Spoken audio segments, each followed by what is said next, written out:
Martin. We just concluded a walk, Remembrance Walk, organized by the CPS and also the Heart and Stroke Foundation. We went through Back Street, Front Street, and came back to the CPS building. It was a very good event, very successful event. What I want to do is let everybody know that even though this is Healthy Heart Awareness Month, don't let it end in February, but let it continue. Bear in mind that we have to take care of our heart. It is the one and most important organ that we have. Without our heart, nothing else functions. We have to make sure that we eat right. We have to make sure that we exercise. We have to make sure that we visit our doctor regularly. And we have to make sure that we try our best to live a stress-free life. And if we have stress, to find something to counter that stress. Ladies and gentlemen, thank you very much for paying attention. Thank you very much for those who participated.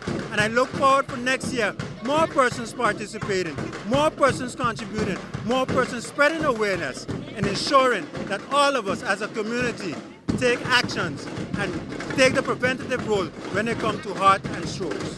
Thank you. What we had today is our Remembrance Walk, our second annual, in collaboration with the Heart and Stroke Foundation and Collective Prevention Services. We are encouraging persons for February Heart and Stroke Month to come out next year for the activity to be bigger and better. We also want to remind you that our theme this year is the heart and the mind, and to take into consideration that our heart also is connected to our mind, so we must be able to take care of our mind. So eat healthy, exercise, and manage your stress.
Are you SXM insured? Do you have a valid medical insurance status? SXM is cardless. Request your My SXM account today and enter the virtual office of SXM. Go to sxv.sx and sign up now. SXM, yeah. Your social health insurances.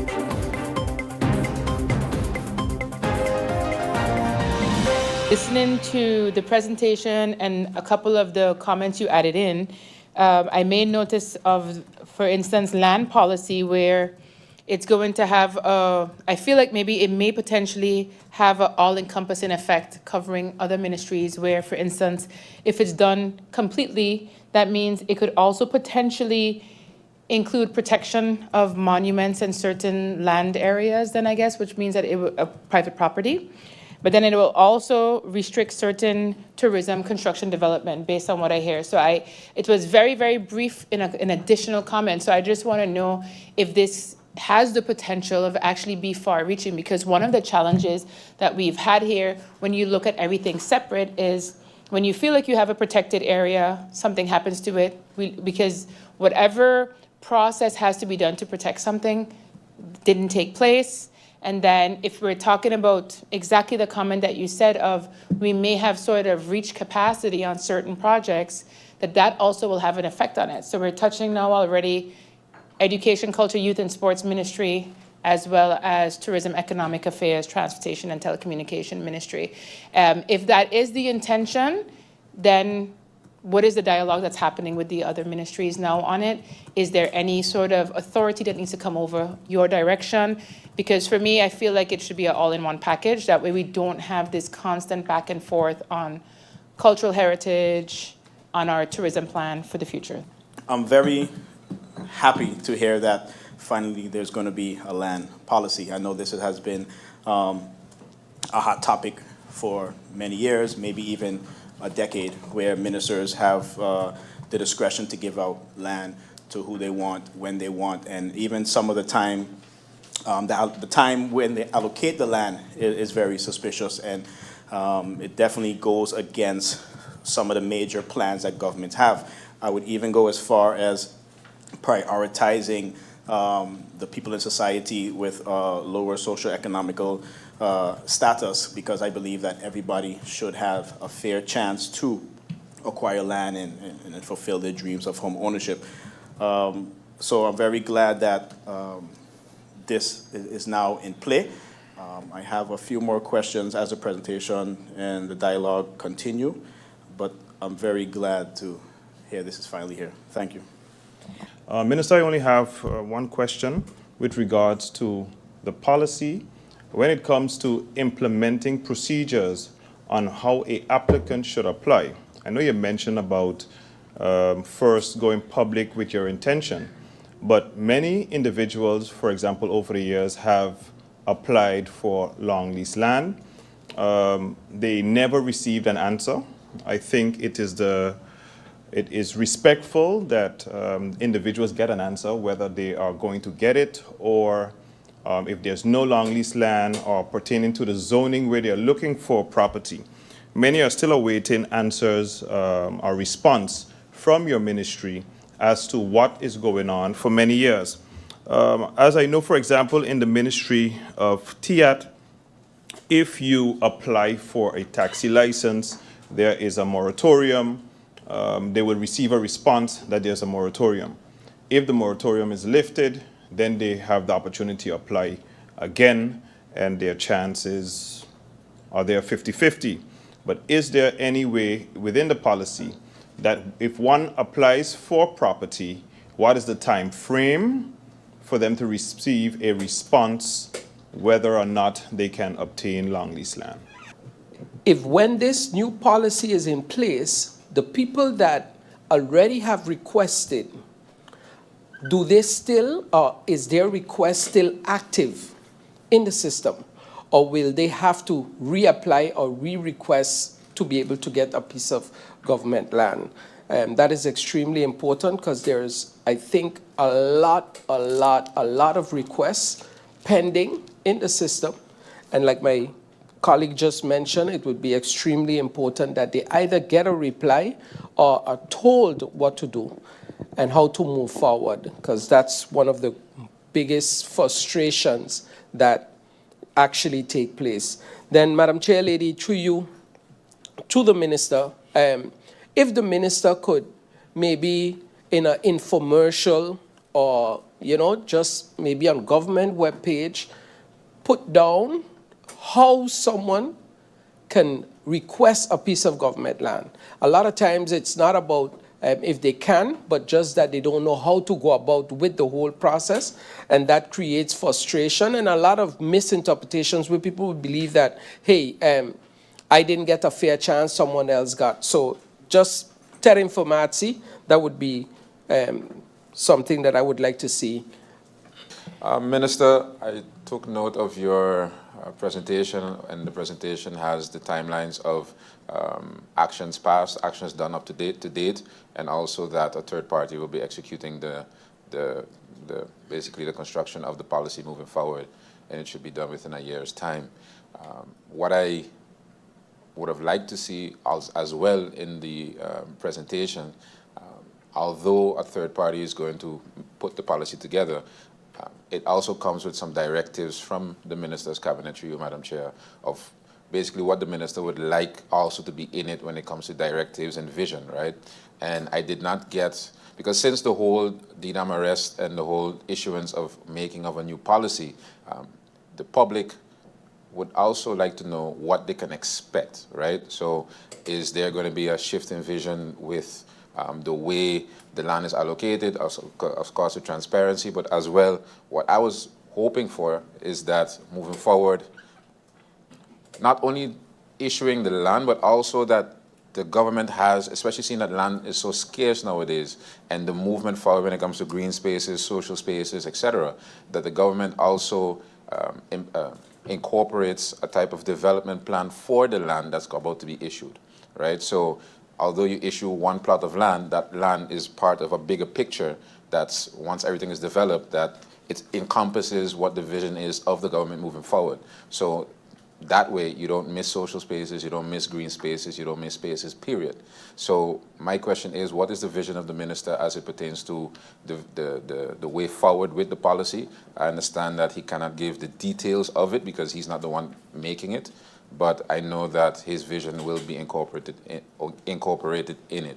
So I think the people would like to have a bit of a richting, as you would say, of what they can expect of it, and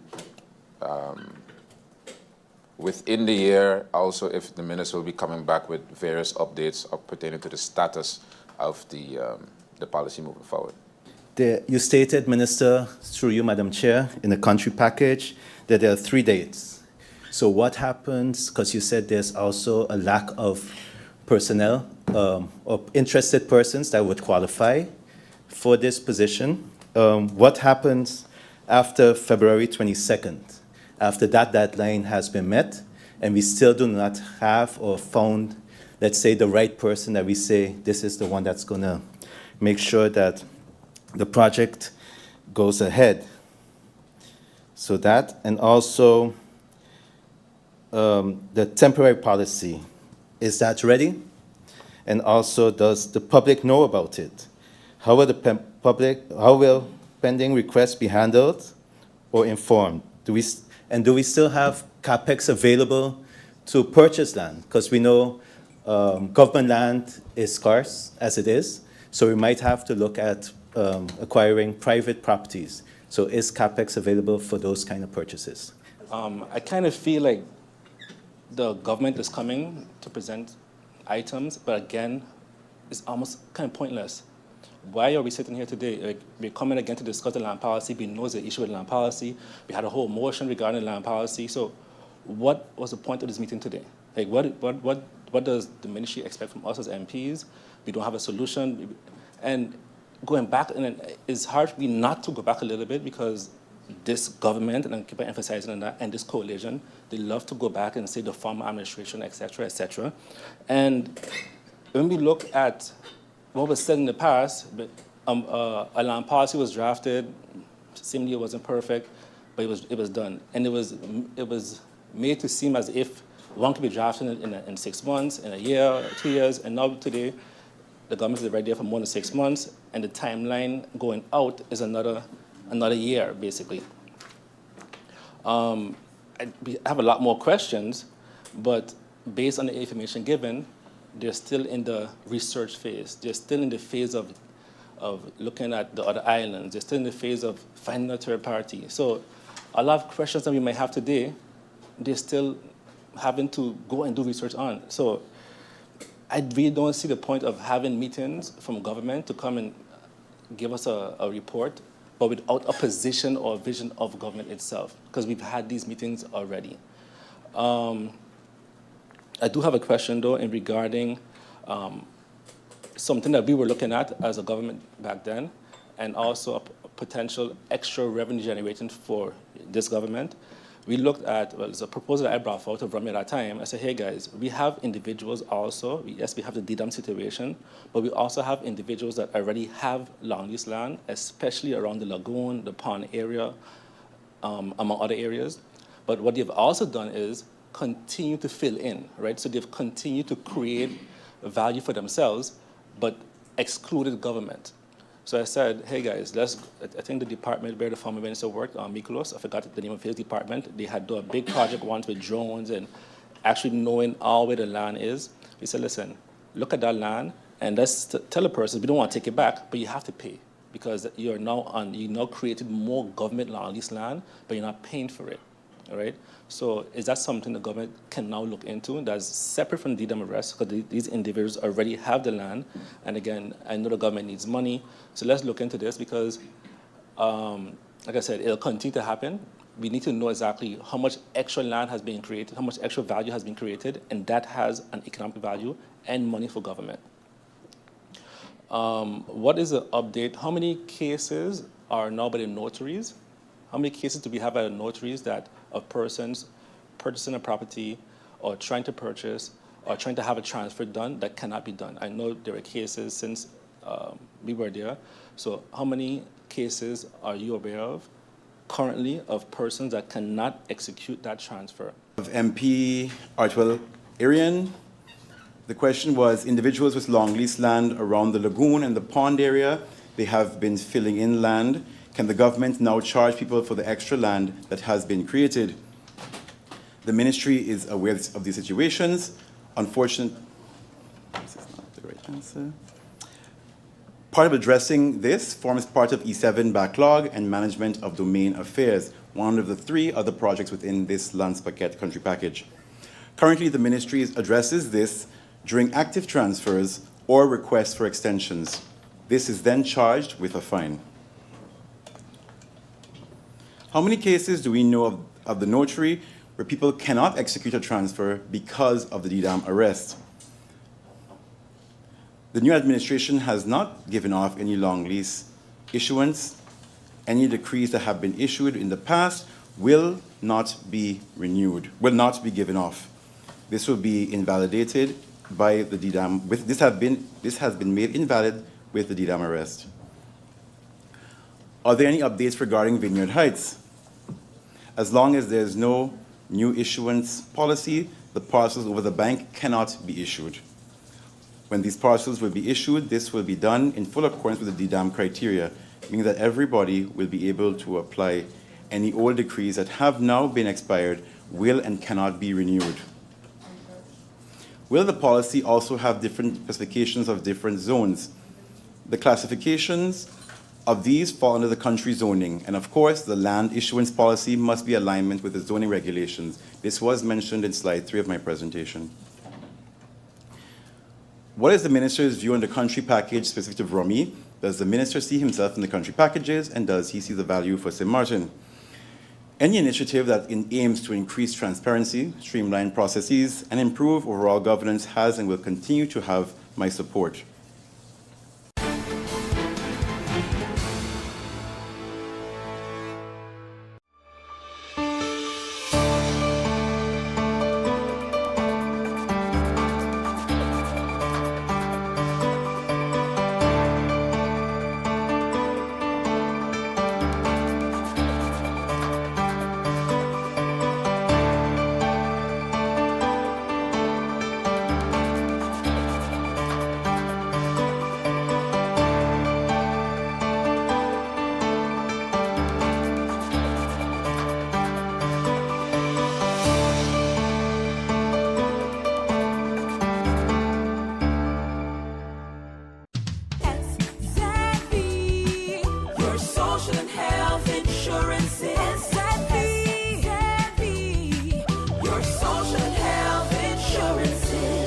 Are you SXV insured? Do you have a valid medical insurance status? SXV is cardless. Request your My SXV account today and enter the virtual office of SXV. Go to sxv.sx and sign up now. SXV, yeah.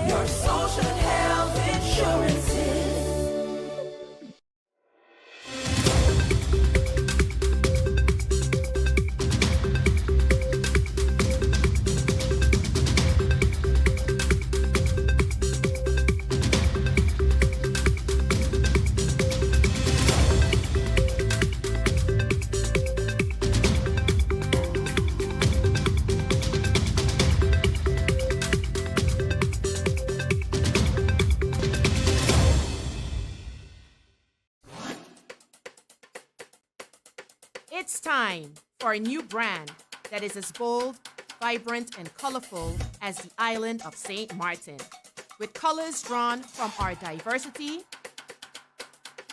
cultural heritage, and nature.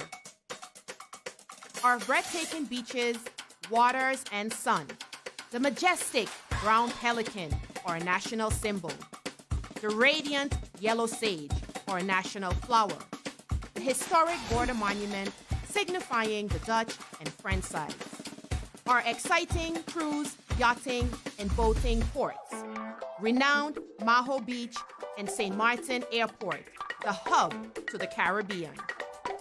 All these parts come together to create the shape of the island of St. Martin. More than a logo. It's a new brand that engages, excites, and will inspire travelers to book.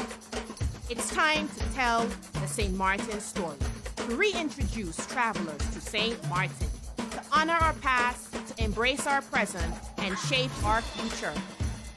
Our culture and diversity, Dutch and French sides, unrivaled cuisine, twice the nightlife, entertainment, and shopping, cruises, boating, and yachting, twice the adventure, exploration, and relaxation, splendid and scenic accommodations, Pinel, Tentamar, and island hopping in the Caribbean. Whatever your taste, St. Martin has more. Experience twice the Caribbean. St. Martin.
In a historic move, the United Nations Children's Fund, UNICEF, has sponsored the first ever Executive Council of the National Student Council in Antigua and Barbuda. During the Council's first training session on Thursday, Education Minister Honorable Darrell Matthew congratulated the Council's first members. I want to use the opportunity, first of all, to congratulate you. Thank you. And encourage you, because leadership is a heavy crown to wear. It's a heavy hat to wear. And the fact that all of you have made yourself available to become leaders is highly commendable. Director of Education Claire Brown assures the ministry's commitment to the Council. Again, I wish to say to you that the effectiveness of the National Student Council, the effectiveness of our various local student councils in the various schools rests upon your shoulders. Please be assured of the ministry's full support. Highlighting the significance of the initiative, newly elected President Tiaika Edwards of Clear Hall Secondary is eager to take up the challenge head-on. I feel blessed, definitely. I feel grateful. I feel as if it's definitely an opportunity for me to make the change that I so desire to see in not only my school, but the schools all over the country. I feel like it's definitely something that I'm looking forward to. So, yeah, I feel great. UNICEF's sponsorship has been pivotal in establishing this body, reflecting its long-standing commitment to children's rights and quality education. Shanakisha Francis, ABS News.